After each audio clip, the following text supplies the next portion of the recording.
ሰላም ቤተሰብ እንዴት ናችሁ? በያላችሁበት ሰላማችሁ ብዝት ይበልልኝ። በቲክታክ አንዳንድ ነገሮች ያየሁ ነበርና ሀይሚ ጥፋተኛ ናት፣ ብሩኬን ይቅርታ መጠየቅ አለባት፣ አጥፍታለች ለምትሉ ለወደዱትና ላፈቀሩት ሰው ባታጠፋም ይቅርታ ብትጠይቀውም ምንም የሚጎልባት ነገር የለም። ብሩኬ አሁን የወሰነው ውሳኔስ ትክክል ነው ወይ ለምትሉ በራሱ መንገድ ትክክል ነው። ሀይሚዬም በመጣችበት መንገድ ትክክል ናት። ሁለታቸውም አሁን ላይ በየራሳቸው ትክክል ናቸው። ትክክል የሆኑበት መንገድ ምን መሰላችሁ? ሀይሚ መጀመሪያ በጣም ብዙ ዋጋ ከፍላለች።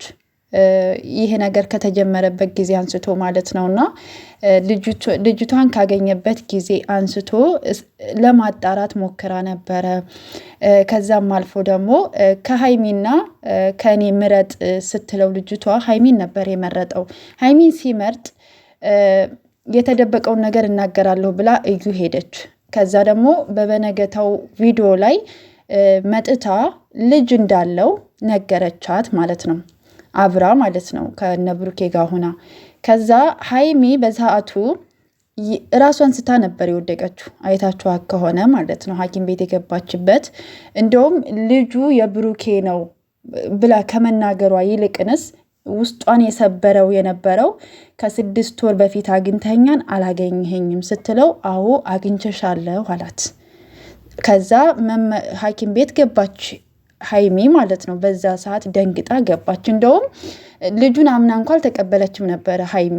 በደንብ ተረድታችኋት ከሆነ ሀይሚን ማለት ነው የልጅሽን አባት ፈልጊ ነበር ያለቻት።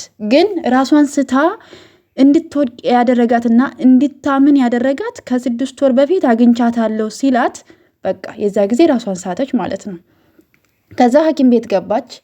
ያ ሁሉ ለቅሶ ያ ሁሉ ከባድ ጊዜዎች አልፈው ልጁ ተመረመረ። የ6 ወር ከምናምን ነው ተባለ፣ ተረጋገጠ። ብሩኬ በሰዓቱ ሀይሚን እንኳ እንድታምነው እንኳ አላደረጋትም ነበረ። እሱ ራሱ ውዝግብግብ ብሎ እኔ የማውቀው ነገር የለም፣ አግኝቻታለሁ ግን ምን እንደተፈጠረ አላቅም፣ በሰዓቱ እኔ አላስታውስም። በቃ ሀይሚ ምን አይነት ውሳኔ አውቃለሁ አላውቅም ውሳኔ ውስጥ አስገባት ማለት ነው። እሺ ሀይሚ ምን ማድረግ ነበረባት? ምን ማድረግ ነበረባት? በደንብ አድርጋችሁ ተረድታችኋት ከሆነ ማለት ነው። ከዛ እንኳ እንደዛ ሆኖ እንኳ ከጎኑ ሁኒ እንኳ ስንላት እንኳ ከጎኑ ለመሆን ሞክራ ነበረ። ስትሞክር በቃ ሁሉም ነገር ልጅም ካለው በቃ ሁለተኛ ልጁን ከኔ ይሆናል ብላ ተቀብላ ስትሄድ ልጁ ከእዩ ጋር ብሩኬና እዩ ደግሞ መኝታ ቤት ተገኙ ማለት ነው። እሺ ሀይሚ ምን ማድረግ ነበረባት? ስለዚህ ይሄ ልጅማ አላቸው ማለት ነው ግንኙነት። ስለዚህ ብሩኬ ደስ ያለውን ህይወት ይኖር፣ ከኔ ጋር ከዚህ በኋላ ህይወት ቢጀምርም ልጅቷ ደስተኛ የምታደርገንም አይደለችም ብላ ደግሞ በዛ ሰዓት በጣም ከባድ ጊዜ ውስጥ ነው ያሳለፈችው። ምን አይነት ውሳኔ መወሰን እንዳለባት ግራ በተገባችበት ሰዓት ብሩኬ በጣም በተደጋጋሚ ይቅርታ ጠይቃት። ሀይሚ ግን በጣም ከባድ ውስጥ ነበረች። ይቅርታ የምትቀበልበት ሰዓት ላይ አልነበረችም። እውነቱን ስነግራችሁ የሆነ ድብልቅልቅ ያለ ስሜት ውስጥ ናት ያለችው። እስክረጋጋ እንኳ ጠብቁ ብላ ነበር፣ ግን የጠበቃት ሰው አልነበረም። እሱ ጎን ልቁም ስትል ከህይወቴ ውጪ ሲላት ነበረ። ሁለታችሁንም አልፈልግም ከህይወቴ ውጡ አላችሁ አይደለ? እንደውም ሀይሚ ወደ እሱ እየቀረበች ነበረ። አብዛኛው አንዳንድ ሰዎች ግን ልትበቀልህ ነው አትሆንህም ምናምን እያላችሁ ብዙ ነገር ስትሉ ነበረ ማለት ነው። አሁን ላይ ደግሞ ጥፋቷ ገብቷት በቃ የሆነው ይሁን፣ ልጅም ካለው ይሁን፣ ፍቅራችን ይበልጣል፣ የእሱና እኔን ፍቅር ይበልጣል ብላ ነገሮችን አስተውላ ደግሞ ይቅርታውን ልትቀበል ወደ ብሩኬ ስትመጣ ደግሞ ብሩኬ ደግሞ አሁን ላይ ይቅርታም አልፈልግም፣ ምንም ነገር አልፈልግም፣ ወስነሻል፣ ወስኛለሁ አለ። እሺ ብሩኬ አሁን ላይ የወሰኑን ነገር ትክክል ነው ያልኳችሁ ሀይሚዬ ምናልባት እኔ እንደ ጥፋት ብዬ የማስበው ነገር እንደው ምናልባት ብዬ የማስበው ለቤተሰብ ማሳወቅ አልነበረባትም ብዬ ነበር የማስበው። ገባችሁ? ለቤተሰብ ማሳወቅ አልነበረባትም።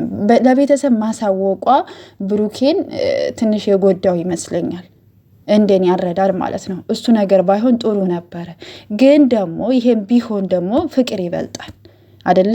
ሀይሚ ሁሉም ነገር ተረዲታ ወደ ራሷ ተመልሳ ይቅርታውን ተቀብላ ፍቅሩ ይበልጣን የወደፊታችንን ደግሞ እናሳምር ብላ ስትመጣ ደግሞ ብሩኬ ተረጋግቶ እሰይ ተመለሽልኝ እንጂ ብሎ ነገሮችን በእርጋታ በመነጋገር ጥፋትም ካለ ጥፋታቸውን ድጋሚ እንዳይደግሙ ተነጋግረው ወደ ራሳቸው ተመልሰው ህይወታቸውን ቢቀጥሉ እኔ በጣም ደስ ይለኛል ማለት ነው። እና ፍቅር ይበልጣል፣ ይቅርታም ያሸንፋል፣ ሁሉም ነገር ይስተካከላል። የማይስተካከል ነገር የለም። ፈተናዎች ሁሉ ለበጎ ናቸው፣ ያጠነክሯችኋል። ይሁን አንዳንድ ጊዜ ቸኩላችሁ የምትወስኗቸው ውሳኔዎች ዋጋ ያስከፍሏችኋል በህይወታችሁ ውስጥ ማለት ነው። እና ለእያንዳንዱ ነገር መቸኮልም ዋጋ ያስከፍላል፣ መዘግየትም እንደዛው ዋጋ ያስከፍላል። ህይወት እንደዚህ ናት፣ በጣም አስቸጋሪ ነች። እና ግን አሁን ላይ ብሩኬ ደግሞ ተረጋግተህ ያለፉትን ነገሮች አይተህ ሀይሚም የነበረችበትን ጊዜ አስበህ አንተም የነበርክበትን ያን ጊዜ ይቅርታ ስጠይቃት ምን አስባ ምን ውስጥ ሆና ነው ወይ ብለህ አስበህ አንተም ወደ ራስህ ተመልሰህ ሀይሚዬ ወደ ራሷ እንደተመለሰችው ማለት ነው። አሁን ላይ እንለያይ ማለት እዚህ ደረጃ ደርሳችሁ ለሁለታችሁ ምን ትክክል ነው ብዬ አላስብም። ስለዚህ ነገሮችን በንግግር ብትፈቱ መልካም ነው ብዬ አስባለሁ። ምክንያቱም አሁን ላይ ኦዲየንስም የተለያየ ሀሳብ እየሰጠ ነው እንደምታዩት ማለት ነው። እና ብቻ እንግዲህ እግዚአብሔር በመካከላቸው ይገኝ፣ ልቦናቸውን ሁሉ ፈጣሪ ይሙላላቸው ነው ማለት የምችለው። ውድ ቤተሰቦቼ ለሀይሚ ደግሞ ቻሌንጅ ተሰጧታል። እየገባቸው ሰብስክራይብ አድርጓ 300 ሺህ ትግባ። ብሩኬም እንደዛው 350 ሺህ ይግባና በቃ ፋ ይበሉ ነው የምላቸው። እና ጋሽዬና እሙሼ ደግሞ ያው ቀጠሮ ይዘዋል እንግዲህ ማለት ነው። እንግዲህ ዛሬ መልካም ነገር የምንሰማበት ቀን ያደርግልን፣ የይቅርታ ቀን ያደርግልን። እግዚአብሔር በመካከላቸው ተገኝቶ ነገሮችን ሁሉ ያስተካክልላቸው። ስራም ይሁን ድራማም ይሁን ምንም ይሁን በጣም ብቻ ይደብራል እየሆነ ያለው። ምክንያቱም አንደኛ ይሄ ቤተሰብ ክብር የሚባል አለ፣ ለራሳቸውም ክብር የሚባል ነገር አለ። እና እነዚህ ነገሮችን እንትን አድርጋችሁ ነገሮችን በጊዜያቱ ብትቋጫቸው መልካም ነው ብዬ አስባለሁ። መልካም ጊዜ ይሆንላችሁ ቤተሰቦች። ሰብስክራይብ አድርጉ።